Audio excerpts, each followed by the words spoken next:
My boyfriend had car trouble and called me for help, then had the audacity to tell me not to womansplain to him and just fix the problem, so I left him ditched on the side of the road and told him to get a real mechanic to fix it. Posted by u/GermanCat34.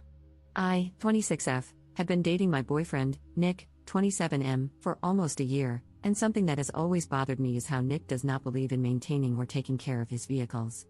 Background: to give some context, Nick bought his car brand new about 5 years ago and has put about 70,000 miles on it. Since purchasing the vehicle, he has never had an oil change, nor does he perform any kind of regular maintenance. I want to clarify that Nick's refusal to maintain his vehicle is not due to financial insecurity. He has an incredible job that pays him very well. As a hobby and side job, I like to restore vehicles for profit.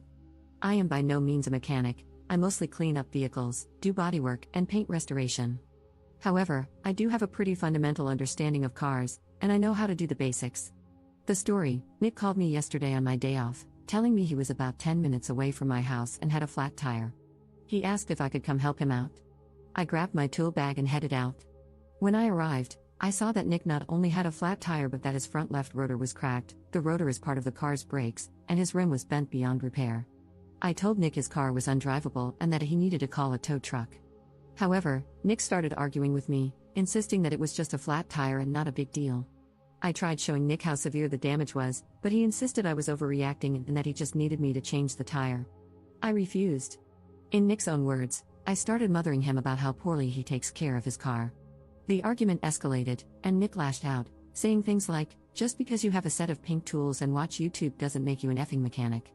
After Nick said this, I started packing up my tools and told him that he was right. I'm not a mechanic, but he should probably call one because I wasn't going to change his tire. I left Nick on the side of the road, and now he's refusing to talk to me until I apologize for abandoning him. Am I the jerk here?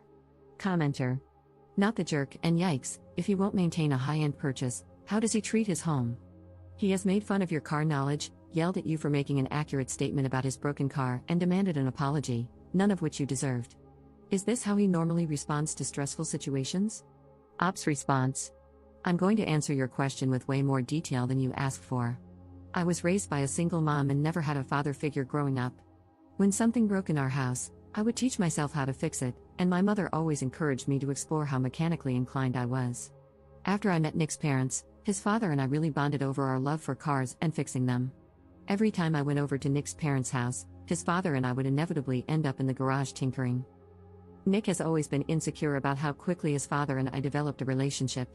Nick, obviously, is not very mechanically inclined and has never shown any interest in cars.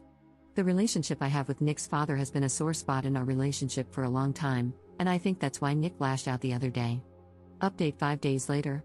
Thank you so much to everyone who commented on my original post. I spent a few days reading all of your comments and taking some time to self-reflect. Vehicle update: Nick drove a Nissan Versa, and after I left him on the side of the road, he ended up calling a tow truck/mobile mechanic. When the actual mechanic arrived, he told Nick everything I had already explained to him. The mechanic also refused to change his tire and said he would only tow the car to a repair shop. Nick refused to share the full extent of the damage to his vehicle with me, but it must have been pretty bad because, instead of repairing his Nissan and wasting all that money, he decided to buy a new car. Relationship update: earlier today, I invited Nick over for dinner. I spent the whole day cooking and baking his favorite dishes: braised oxtail soup, drunken potatoes, and tiramisu for dessert. When Nick arrived at my house, he was in a wonderful mood and seemed to have forgotten, or forgiven, all about our argument. After some small talk and finishing dinner, I took a deep breath and told Nick how much I care about him but that I no longer wish to continue our relationship, romantically or otherwise. At first, Nick was shocked, but his shock quickly turned into anger. He felt I was insane for ending our relationship over what he considered a petty, unimportant argument. Eventually, he tried to apologize, but I told him an apology was no longer what I was looking for. The whole time Nick was talking, I sat on the opposite end of the table, listening with both ears and allowing him to say everything he needed to. When he was done, I reminded him of some of the wonderful times we had shared. I told him that we are both adults and could choose to end our one-year relationship with arguing and anger or on good terms by finishing a lovely last meal together. Nick calmed down after that, and his tone started to match mine.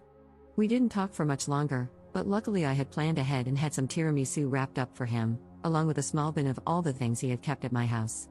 Before he left, I gave him a big hug and told him that if he ever needed someone to show him how to change a tire, I'd be happy to send him a YouTube tutorial. Life update. Over these last few days, I decided to treat myself by buying my neighbor's old 1978 Ford Ranger.